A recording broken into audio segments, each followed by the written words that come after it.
Voilà, on va commencer. Merci à tous d'être présents. Bienvenue à ce deuxième webinaire dédié au procurement programme d'Altares. Vous le savez pour certains, Altares anime le segment procurement des achats depuis septembre fortement. Nous avons animé en septembre dernier, le 24, un premier webinaire qui s'intitulait Comment optimiser votre relation fournisseur à travers une vision globale, tout un programme.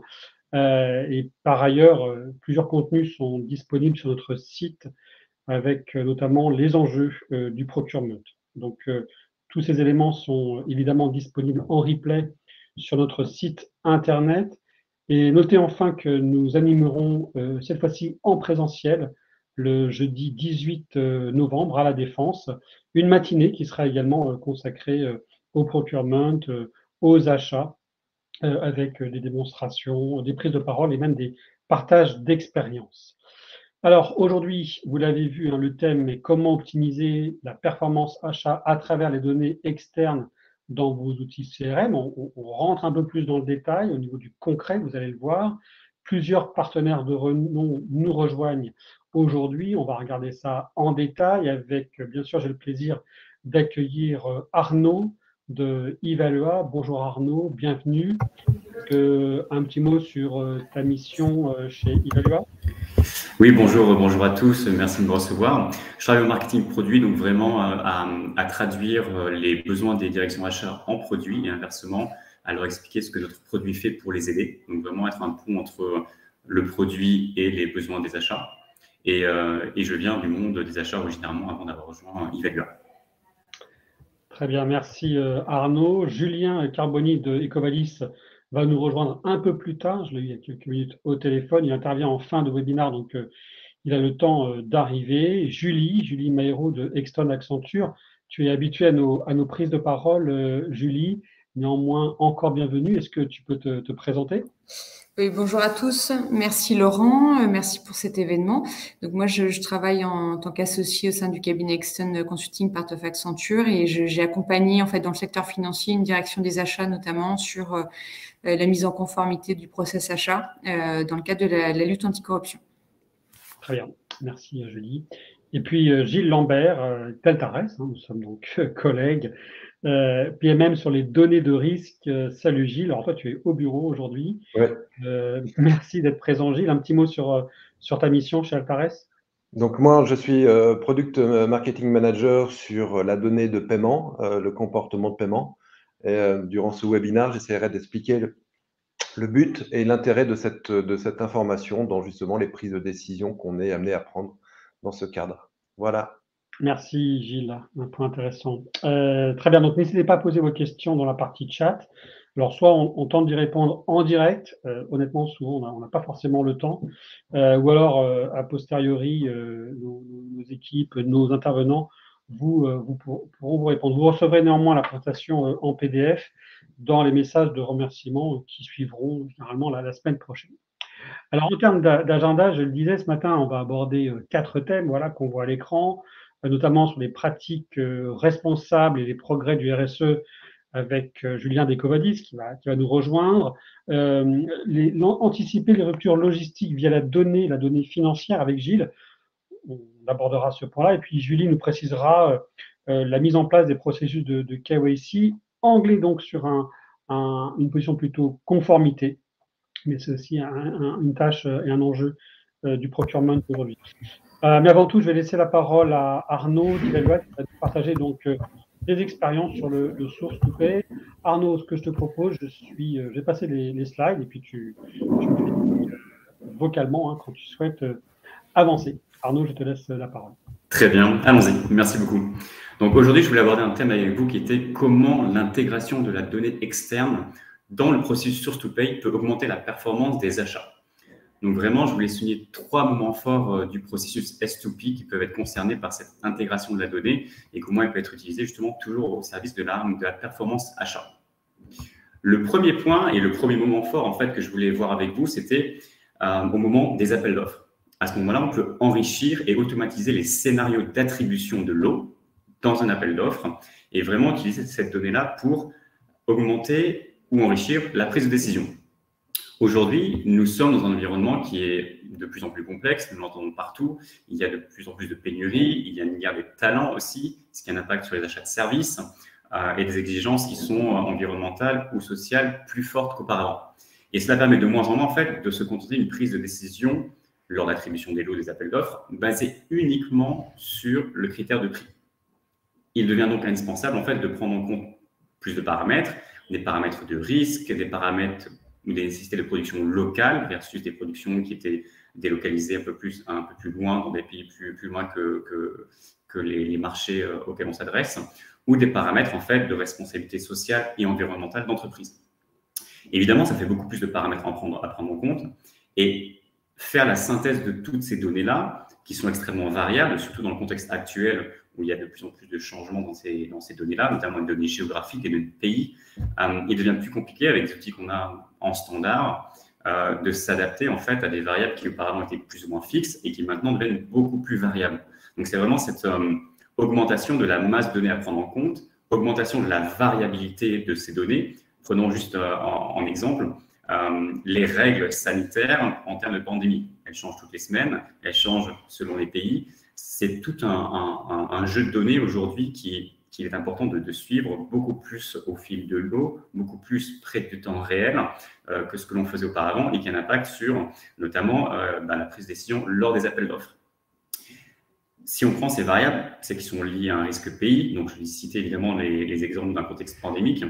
Comme elles changent toutes les semaines, il est important de les intégrer dans les appels d'offres et évidemment pouvoir en faire la synthèse dans des outils qui sont capables de pouvoir vous aider à ajuster votre prise de décision, votre allocation à des fournisseurs en fonction d'un paramètre qui serait un paramètre de prix, un paramètre de risque pays, un paramètre de production locale, un paramètre de délai, vraiment pouvoir créer des scénarios en fait et que vous puissiez dire bon, sur le scénario où je vais privilégier une production locale, j'aurai plutôt une attribution sur ces deux fournisseurs-là. Si je prends un scénario qui sera plutôt à privilégier sur le moindre risque pays, le moindre risque par rapport à une pandémie, par exemple, pouvoir prendre un autre scénario, une autre attribution de l'eau. Donc vraiment, c'est cette première idée force que je voulais développer avec vous et dont je voulais vous parler, c'est enrichir et automatiser des scénarios d'attribution lors des appels d'offres. Vraiment, c'est ce premier moment où de la donnée externe peut enrichir votre prise de décision lors d'un appel d'offres. Le deuxième moment fort d'un processus source to pay va être celui du processus de commande. Et là, c'est vraiment pouvoir, en fait, mon point, c'est de pouvoir ajuster le processus de commande en quasi temps réel basé sur de la donnée externe. Que se passe-t-il, par exemple, si vous continuez à passer des commandes à un fournisseur qui vient soudainement d'être placé sur une liste noire d'embargo, par exemple, ou qui vient d'être déclaré en liquidation judiciaire, ou qui même a été racheté par un de vos concurrents? Vos commandes risquent de ne pas être honorées, premièrement, et surtout, vous risquez de devoir payer pour des produits qui ne vous seront jamais livrés et avoir, in fine, votre production ou votre modèle économique ou ce que vous allez produire qui ne pourra pas se faire. De nouveau, l'accès à de l'information externe de première main, en quasi-temps réel, vous permet de limiter un certain nombre de ces écueils. Imaginez par exemple, je prends juste un exemple qui a été fait par un de nos clients. Imaginez que vous atteignez un seuil ou le seuil critique de dépendance avec un fournisseur. Votre système de commande pourrait par exemple vérifier avant la validation de la commande si ce seuil critique a été atteint. Comment le seuil de dépendance est vérifié et calculé? Il est basé sur le chiffre d'affaires, qui est une donnée externe, qui peut évoluer. Et ensuite, vous avez aussi votre dépense, qui est une donnée interne, qui évolue aussi. Donc évidemment, pouvoir combiner données externes et internes, à un certain moment, c'est très intéressant, parce que ça vous permet de pouvoir, par exemple, dans ce cas concret, de dire je stoppe la commande ou cette grosse commande que j'avais passée auprès d'un fournisseur, parce qu'à un moment donné, j'atteins un seuil critique pour la dépense avec ce fournisseur-là. Et dans ce cas-là, d'avoir votre système qui vous dit ou vous suggère un fournisseur alternatif de votre panel, par exemple, ou qui vous dit, eh bien, puisque vous atteignez ce seuil qui est un seuil critique que vous avez estimé, de dire, j'envisage, par exemple, une réunion, je déclenche une réunion particulière avec le fournisseur avant de passer la commande pour se dire qu'est-ce qu'on fait, quelle est la suite une fois cette commande passée, parce que nous avons un problème de dépendance qui commence à se faire jour. Donc vraiment, pouvoir intégrer cette donnée externe, plus seulement dans les appels d'offres qui était mon premier point, mais pouvoir aussi intégrer cette donnée externe dans une deuxième partie très importante du processus source to pay, qui est celui du processus de commande, et pouvoir l'adapter en temps réel. Le troisième point que je voulais développer avec vous, c'est vraiment de pouvoir faire évoluer la cartographie des fournisseurs avec des évaluations plus exhaustives, et notamment plus exhaustives parce que basées non pas seulement sur les données internes, des évaluations de vos clients internes, des acheteurs ou de tout un chacun au sein de vos entreprises, mais aussi basées sur des données externes. Comment envisagez-vous votre relation avec un fournisseur qui, par exemple, selon vos seules données internes, serait un fournisseur standard, mais qui, si on regarde en fait d'autres données, des données externes, en fait, en réalité, on voit qu'il y a une organisation dont les bénéficiaires réels sont ou en font un concurrent. Imaginons que selon l'organisation interne que vous avez un fournisseur qui apparaît comme fournisseur standard. Vous analysez un peu plus avec des données externes sa structure organisationnelle, le type de groupe dans lequel il est imbriqué, la holding dans laquelle il est imbriqué. Finalement, vous découvrez qu'une bonne partie de ce fournisseur est en fait ou a une activité concurrente à la vôtre. Cela change complètement la relation que vous envisagez avec ce fournisseur-là. Vous êtes passé d'un fournisseur standard à quelque part un fournisseur qui est à moitié concurrent. Et dans ce cas-là, vous entrez dans des logiques qui sont plus seulement de relations de fournisseurs, mais dans une logique de coopétition. Vous êtes à la fois fournisseur et concurrent. Cela pourrait être le cas, par exemple, différemment, ou selon un fournisseur qui serait non pas un fournisseur seulement, mais un fournisseur et un client. Donc vraiment, avoir cette donnée externe-là vous permet de dire, et notamment une donnée externe basée sur la structure organisationnelle, sur les bénéficiaires finaux d'un fournisseur, de vous dire quelle relation j'ai avec lui et comment j'adapte cette relation avec lui. Ça, c'est un premier point qui est très important pour la gestion de votre relation fournisseur. Si vous ne basez l'évaluation en fournisseur que sur de la donnée interne, de la direction des achats par exemple, ou par exemple de vos clients internes, vous perdez finalement le bénéfice d'un réseau de données qui serait plus large en fait et qui vous permettrait une vision beaucoup plus nuancée sur des informations financières, des informations de conformité, des informations de risque, finalement à beaucoup plus large échelle que votre propre évaluation. C'est vraiment voir, on va dire, à un niveau beaucoup plus macro, une relation avec un fournisseur versus une vision beaucoup plus parcellaire par exemple. Maintenant, c'est bien d'avoir beaucoup de données. Le défi est dans l'alignement en fait de ces données et notamment l'alignement entre les données internes et externes pour quelque part en avoir une synthèse qui soit lisible pour notamment vos acheteurs, vos catégories managers et qui permettent en fait d'avoir un point de vue, d'analyser cette donnée-là, d'en faire une synthèse et de prendre une décision basée sur ces données-là. Et c'est là où, évidemment, la donnée externe permet de nuancer ce point de vue uniquement interne. Nos clients, notamment, apprécient notre module de gestion de la relation fournisseur, notre module qu'on appelle SRPM, donc Supplier Relationship and Performance Management, puisqu'il leur permet en fait cette synthèse. Il leur permet finalement d'agréger cette donnée interne et cette donnée externe, vraiment, notamment la donnée externe basée sur des connecteurs que nous avons avec Altares notamment, avec leur base de données très fournie en données de toutes sortes, et vraiment de pouvoir, en un clic, avoir cette vision, notamment sur une catégorie, mais sur un fournisseur en particulier, de creuser une certaine organisation en particulier dans un fournisseur qui aurait une organisation de groupe, une organisation plus complexe, et vraiment finalement de prendre une décision sous différents angles en fait d'analyse. Donc voilà, c'était vraiment ce que je voulais partager avec vous. C'est vraiment ces 3 points importants, ces 3 points et ces 3 finalement moments forts dans un processus source to pay dans lequel la donnée externe permet vraiment d'enrichir, d'augmenter la prise de décision par rapport à ce qui se ferait uniquement basé sur de la donnée externe. Donc vraiment, comme je le disais, lors de l'attribution de lot dans des appels d'offres, au moment du processus de commande pour l'ajuster en temps réel, et finalement, un moment aussi beaucoup plus, on va dire, beaucoup plus en recul, qui est la cartographie fournisseur et le fait de pouvoir évaluer ces fournisseurs et d'enrichir la relation qu'on a avec eux. voilà un petit peu le point que je voulais partager avec vous aujourd'hui. Et je vais laisser maintenant la main à mes camarades de webinaire pour encore enrichir cette discussion avec d'autres points de vue. Merci beaucoup Arnaud. En effet, hein, données internes, données externes, nous on le vit au quotidien chez Altares. Ces fournisseurs hein, qui sont en procédure collective, qui sont en défaillance financière, on verra avec Gilles tout à l'heure sur comment concrètement on peut analyser tout ça. Et puis les outils que Valois vous proposez, dans lesquels, pour certains clients, la donnée Altares est intégrée.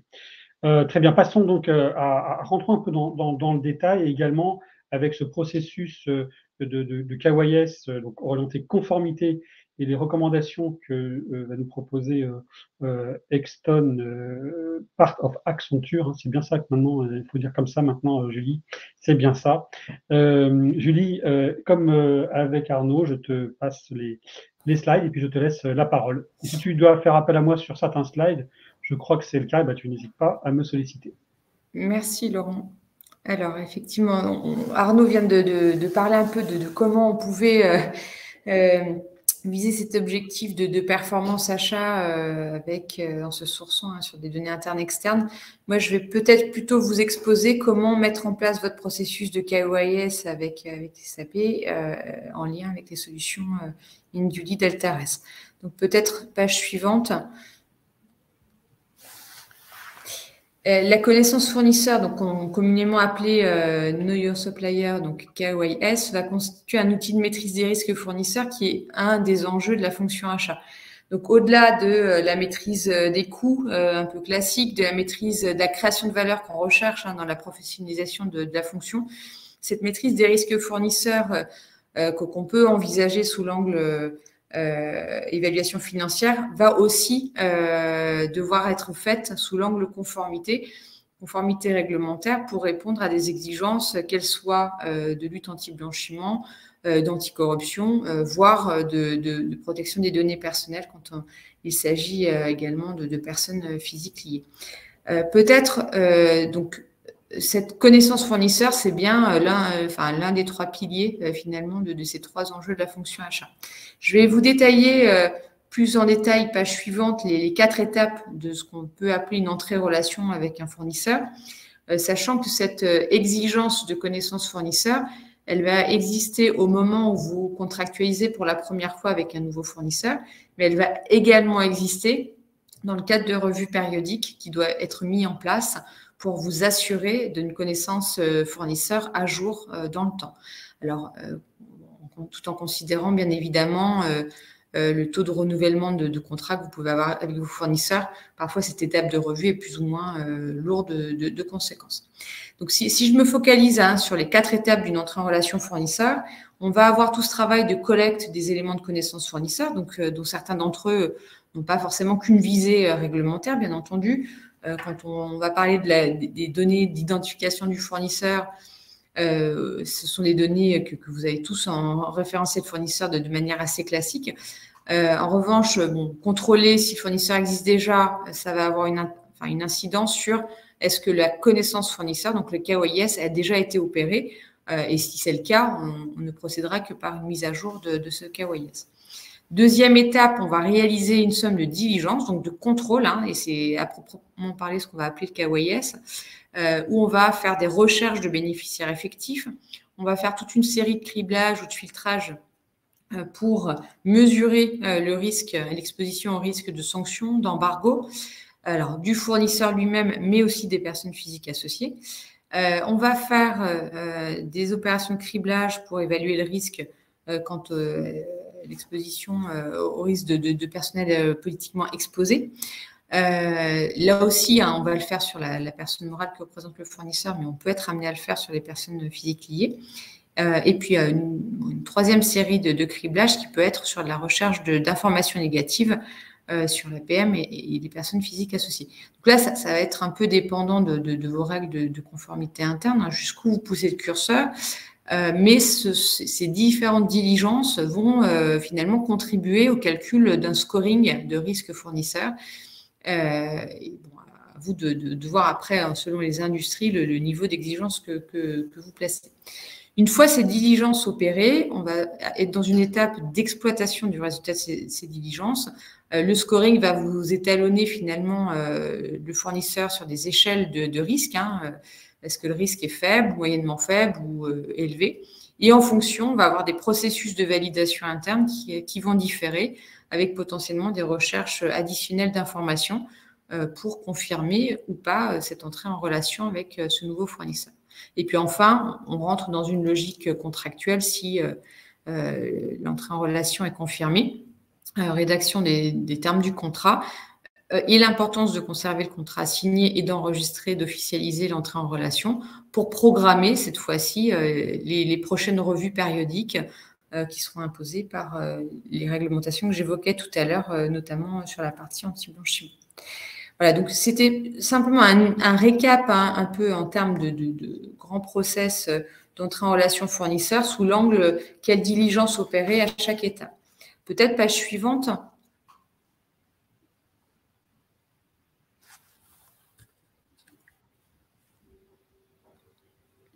Peut-être Laurent, si tu veux éclairer la vision InDuty, donc en support des 4 étapes que je viens d'évoquer.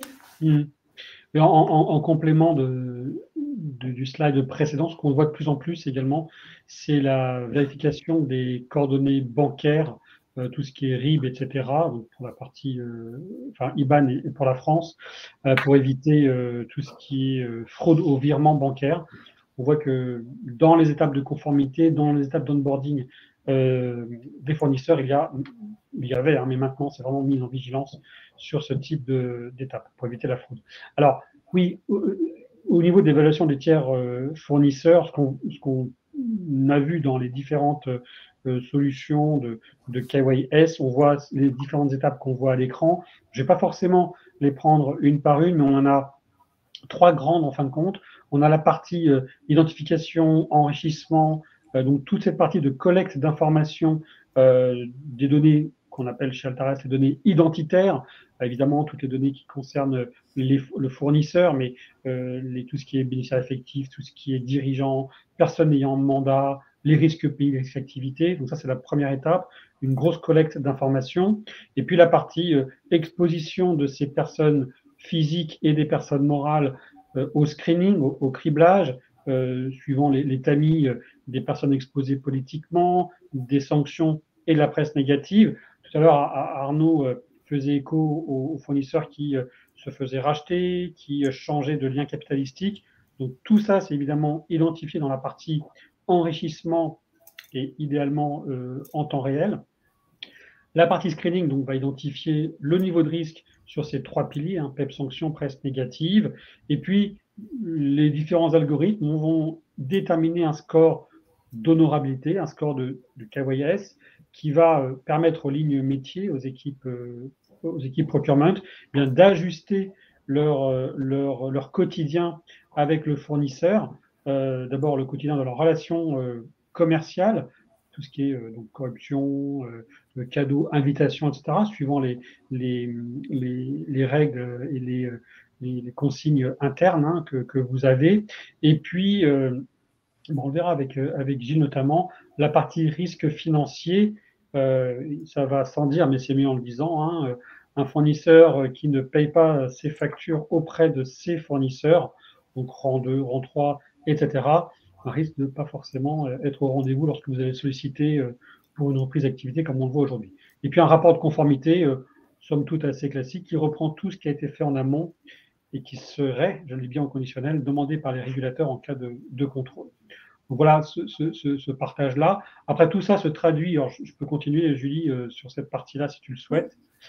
Tout ça se traduit dans différentes applications, différentes solutions.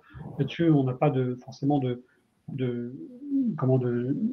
dogme ou de ligne éditoriale, ça dépend du volume, ça dépend si vous souhaitez que ce soit intégré dans vos solutions. On a vu Evalua, là on voit une application qui s'appelle InDuty où on a ce code couleur assez simple et assez pratique, ou alors intégré dans des solutions comme SAP que l'on voit ici plutôt pour la grosse industrie. Voilà.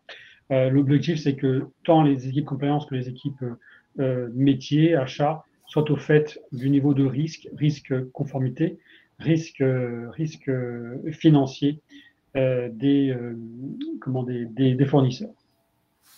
Julie, un dernier mot? Simplement peut-être pour dire que ce risque KYS, en tout cas que ces contrôles KYS sont vraiment de plus en plus répandus et dans toute industrie, au-delà des services financiers. Je pense que c'est un peu le mot d'ordre. Ça a beaucoup été déployé dans les services financiers pour des questions de réponse aussi à des amendes qui avaient été promulguées. Mais le jeu d'exigence s'applique aux autres secteurs d'activité. Voilà. À votre disposition après en cas de question, bien évidemment. On verra avec EcoVadis juste à la fin, en dernière partie, qu'on a ce troisième score, ce troisième niveau d'information qui est le RSE. Donc, en fin de compte, jongler avec les trois, le risque de conformité, le risque financier et le score RSE. Puisqu'on est sur la partie risque financier avec Gilles, on a vraiment souhaité aborder cet angle singulier, si j'ose dire, mais comment anticiper une rupture logistique. J'évoquais tout à l'heure un fournisseur de rang 1, bien sûr, mais rang 2, rang 3 qui a des difficultés financières. Comment ça va impacter, évidemment, ça va impacter votre production. Il y a comment, en fin de compte, quelques indicateurs très simples, mais innovants, pour pouvoir vous éclairer sur ce point-là. Gilles, je te laisse la parole et puis tu me dis quand il faut changer de slide. Pas de problème. Si tu dois faire appel à moi, il n'y a pas de souci, tu me sollicites. Pas de souci. Merci beaucoup, Laurent, et vraiment ravi d'être parmi vous. Toujours intéressant de voir les enjeux métiers, de voir les différents outils qui sont là pour répondre à ces enjeux métiers et de constater que ces outils ont besoin d'un carburant, que ce carburant, c'est la data, qu'elle soit interne ou externe. Je vous propose, dans ce cadre, effectivement, de deux temps. D'abord, de définir ce qu'on entend par la donnée de paiement, et puis de voir aussi quelles sont les caractéristiques, ça sera le deuxième temps, pour répondre aux enjeux, justement, du procurement. Alors, quand on parle de données de paiement, on va d'abord et essentiellement parler de la mesure et la capacité d'une entreprise à payer correctement ses fournisseurs. Je parle de capacité, on pourrait parler aussi parfois de volonté de payer correctement ses fournisseurs. Mais aussi d'avoir cette mesure de manière dynamique et réactive. À l'inverse, par exemple, d'un ratio financier qui est beaucoup plus effectivement robuste, mais qui est beaucoup plus figé également. Alors, je ne suis pas en train de dire que l'analyse financière de vos fournisseurs est complètement inutile, mais la donnée de paiement doit être vécue comme étant une donnée additionnelle, complémentaire, justement parce qu'elle a ce côté et ces caractéristiques de dynamisme et de réactivité. Alors, aujourd'hui, Altares propose 3 indicateurs différents qui permettent justement de mesurer l'attitude de paiement d'une entreprise. Donc, c'est le PELEX qui s'exprime en nombre de jours de retard. Et ces 2 indicateurs que nous appelons FPI, qui mesurent la proportion des entreprises à payer leurs fournisseurs, soit avec un retard grave, supérieur à 30 jours, soit un retard critique au-dessus de 90 jours, qui est donc proche effectivement de l'impayé. Donc effectivement, ces 3 indicateurs regroupés nous permettent d'avoir la vision, de pouvoir mesurer quelle est l'attitude réelle d'une entreprise vis-à-vis de ses fournisseurs. Alors, autre point, effectivement, comment nous collectons cette information. Et vous l'avez compris, ça n'est pas effectivement issu d'un ratio financier. C'est un programme exclusif qui voit une communauté d'entreprises partageant, bien sûr en toute confidentialité, leurs données comptables. Et c'est ce qui nous permet effectivement, lorsque nous avons suffisamment d'informations sur une entreprise, de les mutualiser et de calculer le PELEX et nos FPI, donc les proportions des fournisseurs payés avec un retard grave ou critique. Laurent, si tu peux passer sur le deuxième slide. Alors, quel est l'intérêt et l'avantage de capter ce type d'informations? En fait, une entreprise qui rencontre des difficultés financières, là je ne vais absolument rien vous apprendre, va mal payer ses fournisseurs. C'est ce que vous avez sur le graphe présent. Vous voyez que cette entreprise qui payait régulièrement se met effectivement à passer les différents seuils de criticité dans son comportement de paiement pour être avec un retard qui est dépassé, enfin qui dépasse largement les 30 jours. On est là proche de 60 jours. Et on sait qu'effectivement, au-dessus de 30 jours de retard, on a un risque de défaillance, de cessation de paiement qui est 6 fois plus élevé. Donc effectivement, le grand bénéfice de cette information, c'est effectivement de pouvoir détecter la cessation de paiement et du coup, effectivement, pouvoir identifier pour vous tout ce qui est risque de rupture de production parce que votre fournisseur aura arrêté de travailler tout simplement. Donc là, on est bien effectivement dans le cadre de la santé financière, hein, c'est le risque de cessation dont il est question. Bien évidemment, on peut imaginer que le comportement de paiement, la donnée de paiement, puisse effectivement avoir bien d'autres réponses par rapport aux enjeux du procurement, bien évidemment. Laurent, si on peut passer sur le slide suivant. Ce qui est en fait très intéressant dans le cadre de cette information, et c'est pour ça qu'effectivement, on estime qu'elle prend un vrai sens dans la réponse aux différents enjeux. On identifie bien la défaillance, donc il y a bien effectivement cette caractéristique de détection de la défaillance. Mais ce qui va être extrêmement intéressant aussi à mesurer, c'est que cette information va être très anticipative du risque de cessation. Si je reprends effectivement cet exemple, cette entreprise a été en cessation de paiement sur le mois de septembre, et vous voyez qu'en fait, 1 an et demi avant, nous avions déjà des premières alertes. On voit qu'elles passent des différents seuils de manière successive. En gros, si je devais traduire ce graphique, je dirais que cette entreprise payait tous ses fournisseurs, en tout cas n'avait aucun de ses fournisseurs qui était payé à plus de 90 jours de retard. Et au fur et à mesure, on voit qu'effectivement, elle passe ces différents seuils. Donc, alors, pourquoi 90 jours? C'est vraiment pour nous un seuil qui est important. On sait qu'au-delà de 90 jours, le taux d'impayé est extrêmement important. Alors, comme je le disais, effectivement, l'objectif de cette information, c'est détecter, c'est d'anticiper énormément. Et cette anticipation va vous permettre de prendre les différentes mesures nécessaires pour remplacer ce fournisseur, par exemple. Point également peut-être à signaler, c'est qu'effectivement, cette anticipation est possible, bien sûr, sur les grandes entreprises et sur les ETI, hein, puisque si on regarde les exemples de Alinea ou Flunch, on a encore bien d'autres exemples, nous avions effectivement constaté ces dégradations bien plus que 2 ans avant, mais on peut aussi constater cette dégradation sur les entreprises de plus petite taille, et cette dégradation arrive généralement entre 6 et 12 mois avant les cessations de paiement. Donc voilà effectivement les points qui nous paraissaient effectivement importants à signaler par rapport à une typologie d'information qui est pour nous extrêmement importante et stratégique, surtout dans le contexte actuel où effectivement il s'agit d'avoir de l'anticipation possible. Et typiquement, voilà le type de réponse qu'on peut apporter à ce besoin d'anticipation sur les risques que vous pouvez avoir avec vos différents fournisseurs. Voilà concernant ma partie. Laurent, je te rends la parole. Merci Gilles. Merci, c'est intéressant de lier dans ce procurement management le risque financier. Vous le faites, j'en suis sûr.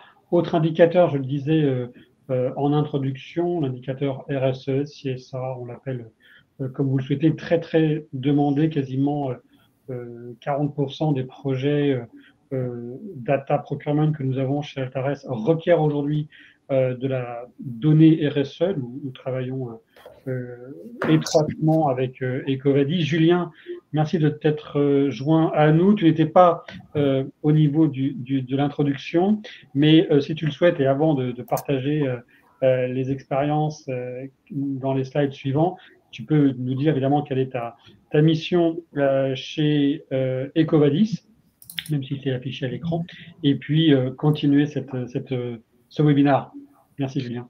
Merci Laurent, bonjour à tous les participants, et puis merci pour l'intervention des différentes parties prenantes qui était très intéressante. Donc oui, je suis Julien Carboni, je travaille chez Ecovadis depuis 5 ans. Mon rôle est de rencontrer des directions achats et RSE pour complémenter ce qu'on fait aujourd'hui avec vos fournisseurs sur tout ce qui est aspect RSE. Donc, tout ce qui a trait aux achats responsables. Voilà. Est-ce que du coup, Laurent, est-ce que j'ai la main sur la c'est moi qui te passe les slides, Julien. D'accord. Donc Ecovadis, donc on est une agence de notation, leader mondial sur l'évaluation extra-financière de n'importe quel type d'entreprise, de n'importe quel type de dimension, de n'importe quelle taille, peu importe où elle est dans le monde. Et on propose donc différentes suites qui vous permettent d'avoir une vision d'ensemble sur la maturité de vos entreprises, de vos fournisseurs sur ces aspects de la RSE. Ben, ce qu'on vous propose, c'est une fiche d'évaluation, quelque chose qui est très simple à lire pour vos acheteurs, une note sur 100 qui va statuer de la maturité de l'entreprise, donc sur sa politique environnementale, sociale, droits de l'homme, corruption, supply chain, un benchmark sectoriel, est-ce que mon entreprise c'est la meilleure ou pas, des informations réputationnelles, point fort, point faible. L'idée est de vous donner une note neutre et objective qui a été 100% vérifiée. 100% vérifiée pour prendre une décision, pour travailler avec votre fournisseur sur ces aspects-là. Il peut tout à fait vous aider sur tout ce qui est aspect carbone, réduction du carbone, cartographie des risques. Voilà un petit peu ce qu'on fait. On travaille avec 700 directions achats et on a évalué 80 000 entreprises un peu partout dans le monde. On passe au slide suivant. Voilà, je viens de le dire, peut-être passer. L'information principale, c'est que 70% des entreprises qu'on a pu évaluer dans le monde, ce sont des PME. Nos clients nous utilisent principalement pour évaluer ce type d'entreprise, des entreprises non cotées et de petite et moyenne taille.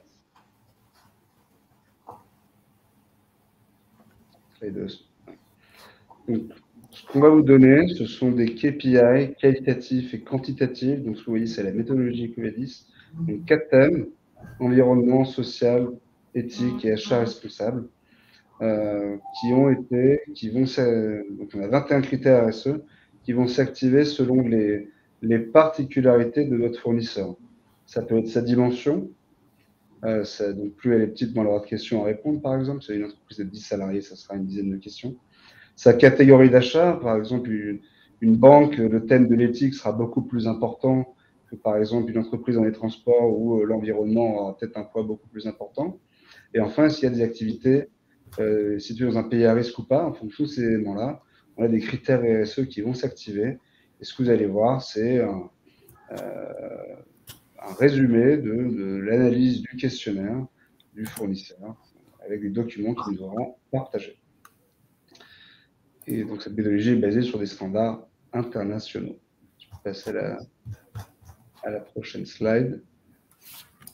Et Ecovadis, c'est bien au-delà d'une simple solution SaaS, d'une simple base de données. Si certains de vos fournisseurs sont déjà présents chez nous, c'est un simple quick win. Hein. Vous accédez aux données par rapport aux évaluations que les clients précédents ont pu demander à ces fournisseurs. Mais en fait, ce qu'on vous amène, en fait, ce sont des experts dans les achats responsables pour construire un programme robuste qui répondra à vos ambitions, à vos projets d'entreprise sur la RSE, qui peut être, par exemple, encore une fois, est-ce que vous avez des objectifs de devenir, par exemple, neutre en carbone d'ici quelques années? Vous devez avoir peut-être être compliant par rapport à certaines lois, comme par exemple la Sapin 2 ou le devoir de vigilance. Donc, qu'est-ce qu'on va pouvoir mettre ensemble en place en interne chez vous pour faire de ce programme un succès? Quel type de KPI vous voulez suivre durant ce programme pour pouvoir faire des reportings, que ce soit en interne ou publiquement, hein. Par exemple, chaque année, Schneider Electric publie sur son rapport RSE, par exemple, mon portefeuille de fournisseurs s'est amélioré par rapport à l'année dernière en moyenne, de par exemple plus 3 points, et ils font partie du top. C'est bien au-delà de la moyenne Ecovadis, par exemple. Voilà, c'est ce type d'experts qu'on va vous mettre à disposition pour construire un programme d'achat responsable robuste. Slide suivant. Et donc, on l'a vu avec les différents partenaires précédemment, mais donc Ecovadis, on est très heureux de participer à ce webinaire aujourd'hui. Ecovadis est une plateforme SaaS, mais qui, bien sûr, s'intègre, hein, que ce soit dans vos logiciels achats. Donc, Evalua, bien sûr, on est intégré, mais aussi avec Altares, Indudy, Donc, si jamais vous avez différentes données, hein, on l'a dit, la RSE, ça peut être un élément important que votre acheteur souhaite peut-être voir. Et donc, on est tout à fait en mesure d'intégrer des informations relatives à ces évaluations RSE dans nos logiciels. Si tu vas à la prochaine slide, on a mis quelques exemples de screenshots. Donc, d'abord chez Altares, hein, donc vous allez pouvoir voir quelle est sur la gauche donc la note globale et par thème. Sur la droite, donc, vous avez différents indicateurs de risque, mais notamment celui d'Ecovadis. Hein. Prochaine slide. Aussi, là, vous avez chez Altares différentes informations donc, qui ont été mentionnées juste avant. Vous avez un petit point spécialement sur Ecovadis qui vous permet donc de prendre une décision assez rapide, comprendre est-ce que mon fournisseur, est-ce qu'il est mature ou pas, et surtout implémenter des plans d'action correctifs. Et enfin, à la slide suivante, on s'est permis de mettre une petite slide sur Evalua, et bien sûr est un partenaire technologique, donc on a un connecteur via REST API. Vous avez deux moyens, hein, upstream et downstream. Upstream, vous pouvez tout à fait inviter à travers Evalua un fournisseur à se faire évaluer par Ecovadis. Et downstream, on va vous envoyer des informations. Ça peut être le statut de la campagne, ça peut être la scorecard, les points forts, les points faibles, une information réputationnelle. Si par exemple, vous voulez passer une commande et que vous avez, par exemple, une note très très basse sur la corruption, sur le thème de la corruption, peut-être que vous allez devoir prendre une petite décision par rapport à ce fournisseur. Et si tu vas sur la prochaine slide, voilà un petit peu comment ça se matérialise dans Evalua. Voilà. Et normalement, c'est tout pour moi. Si vous avez des questions, je suis tout à fait disponible et je vous remercie. Merci Julien, merci bien. Donc on a vu hein, l'agrégation de tout ce monde de data via des solutions SRM, compliance, et puis le process que nous propose Julie. Merci à tous nos intervenants, Arnaud, Julie, Julien, Gilles, merci beaucoup. Nous avons donc terminé ce webinaire. Je vous rappelle que il était enregistré. Les inscrits, les participants recevront le replay et le PDF et qu'il y a sur notre site Altares les replays des webinaires liés au procurement programme. Merci à tous, merci à nos intervenants et puis bonne journée. Merci bien.